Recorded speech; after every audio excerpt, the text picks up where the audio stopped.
नमस्कार। आज चाहिँ कुरा गर्छु धेरै सुविधा भयो हाम्रो मध्य प्रदेशको हरेक नेपालीको। आज एउटा कुरा यो जान्नु चाहियो किन कि धेरै सुविधा भएछ हामीहरूलाई चाहिँ जिल्लामा अब कुर्नु नपर्ला, वार्ड कार्यालयमा जानु पर्दैन, घरमा बसेर यो काम भइहाल्छ। अब यो काम के हो? यो काम हो जग हाम्रो जग नापी गराउँछौ यो केही गर्छौ भने तपाईँलाई चाहिँ नक्सा चाहियो थियो। त्यो नक्सा ल्याउनको लागि अब चाहिँ जिल्लामा जानु पर्दैन, हाम्रो जिल्लाको कार्यालयमा जानु पर्दैन, तपाईँको वडा कार्यालयमा दौड्नु पर्दैन, यसको सिग्नेचर उसको सिग्नेचर पनि गर्नु पर्दैन। सिधा अब चाहिँ तपाईँले मोबाइलमा घर बसेर तपाईँले डाउनलोड गर्न सक्नुहुन्छ। अब यो कसरी चाहिँ गर्नु पर्यो त्यसको बारेमा आज भिडियो लिएर आजको भिडियोमा मेरो किता एप्लिकेसनलाई कसरी युज गर्ने त्यसको बारेमा बताउँछु। त प्ले स्टोरमा गएर मेरो किता एन्ड्रोइड डिभाइस छ भने त प्ले स्टोरमा जानुहोस्, तपाईँको आइफोन छ भने त्यो स्टोरमा जानुहोस् मेरो किता एप्स गएर डाउनलोड गर्नुहोस्, डाउनलोड गरेर ओपन गर्नुहोस्, ओपन गरेर तपाईँ चाहिँ डाउनलोड गर्नुपर्छ। ओपन गरेपछि साइट आइहाल्छ, होम स्क्रिनमा आउँछ। होम स्क्रिन आएपछि निवेदन गर्नुहोस्, फेरि चाहिँ तपाईँको सेवा लिने कार्यालय जुन कार्यालयमा सेवा तपाईँको आफू चाहिएको सेयर, फेरि जगधनीको नाम सिलेक्ट गर्नुहोस्, कुन नाम छ जो नाम लेख्नु, मोबाइल नम्बर लेखिदिनुहोस्, फेरि नागरिकता नम्बर लेखिदिनुहोस्। यहाँ नागरिकता जारी भएको डेट चाहिँ लेखिदिनुहोस्, फेरि चाहिँ तपाईँको जारी मृत्यु जगधनी प्रमाण पूर्जा यहाँ हालिदिनुहोस्, लाल पूर्जा, नागरिकता प्रमाण पूर्जा हालिदिनुहोस्, अपलोड गरिदिनुहोस्। फेरि अपलोड गरेपछि तपाईँको जगधनीको अब आइडीमा जुन गाविस वार्ड नम्बर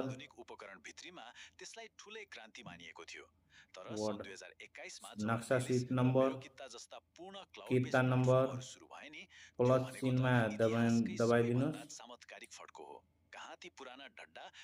सेन्ड गरिदिनुहोस्, पेस्ट गरिदिनुहोस्। पेस्ट गरेपछि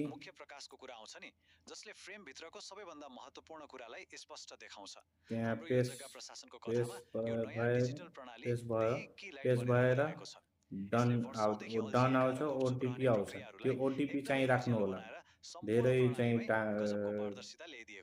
काम लाग्छ। त्यो अब अवस्था चेक गर्नको लागि निवेदन गरेको त्यो अवस्था चेक गर्नको लागि त्यही मोबाइल नम्बर जुन ओटिपी भेटाएको थियो त्यो ओटिपी दुइटै हालिदिनु। स्थिति जान्नुहुन्छ, त्यहाँ पेमेन्टको नभएको कारणले त्यो आएको छ। अब चाहिँ पैसा भर्नको लागि यहाँ चाहिँ मेसेज आएर फेरि निवेदन अवस्था देख्नको लागि जानुहोस्।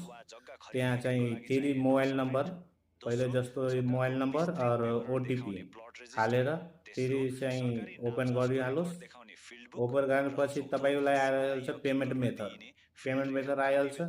कसरी अब यहाँ पेमेन्ट गरिदिनु, भुक्तान गरिदिनुहोस्। यहाँ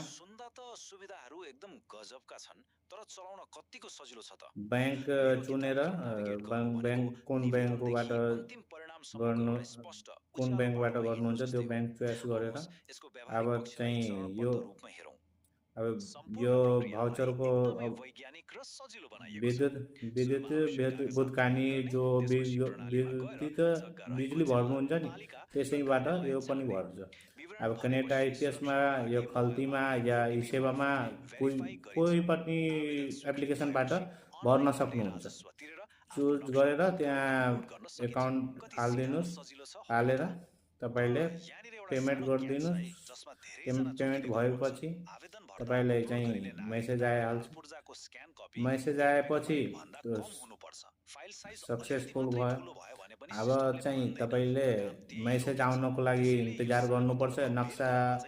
नक्सा भइहाल्छ भने मेसेज आइहाल्छ। त्यो मेसेज आयो। अब त्यो मेसेज आएपछि तपाईँ चाहिँ फेरि त्यसै एप्लिकेसनमा जानु। एप्लिकेसनमा गएर फेरि एप्लिकेसनमा निवेदनको अवस्था चेक गर्नुहोस्। त्यो विकल्पमा गएर मोबाइल नम्बर त्यही ओटिपी आधारमा चेक गर्नुहोस्। चेक गर्नुभयो भने तपाईँको स्क्रिनमा आइहाल्छ। डिलिभर देखाउँछ न त डाउनलोड देखाउँछ। त्यो डाउनलोड गर्नुहोस्। त्यो डाउनलोड गरेपछि तपाईँको घरको नक्सा होस्, खेतको नक्सा होस्, कता या तपाईँ नक्साको काम गर्नुहुन्छ त नक्सा डाउनलोड गर्नको लागि यही प्रक्रिया हो। धन्यवाद। यी सहायक प्रविधिहरूले सम्पूर्ण इकोसिस्टमलाई नै अझ बलियो बनाउँछन्। स्रोतहरूले देखाए अनुसार नागरिक एपसँगको इन्टिग्रेसन, सुरक्षित ओटिपी, छिटो कामको लागि क्युआर कोड स्क्यानिङ अनि प्रयोगकर्ताको आँखालाई सहज बनाउने डार्क मोड जस्ता सुविधाहरूले यसलाई साँच्चै उत्कृष्ट बनाएका छन्। अझ भोइस कमान्डबाटै काम गर्न सकिने प्रविधिले त यसलाई सामान्य लेखपढ गर्न जान्ने मानिसहरूको पहुँचमा समेत पुर्याउँदैछ। यसको अर्थ के हो भने यो प्रणाली प्रविधि जान्नेहरूको लागि मात्रै होइन, सबैका लागि उपयोगी बन्दैछ। अब यत्रो ठुलो सिस्टम हावाको भरमा त पक्कै चल्दैन। विश्व बैंकको एउटा प्रतिवेदनले स्पष्ट औल्याएको छ, सुरक्षित डाटा साझेदारी र अनलाइन सेवाको लागि आवश्यक डिजिटल पब्लिक इन्फ्रास्ट्रक्चरमा लगानी गर्नै पर्छ।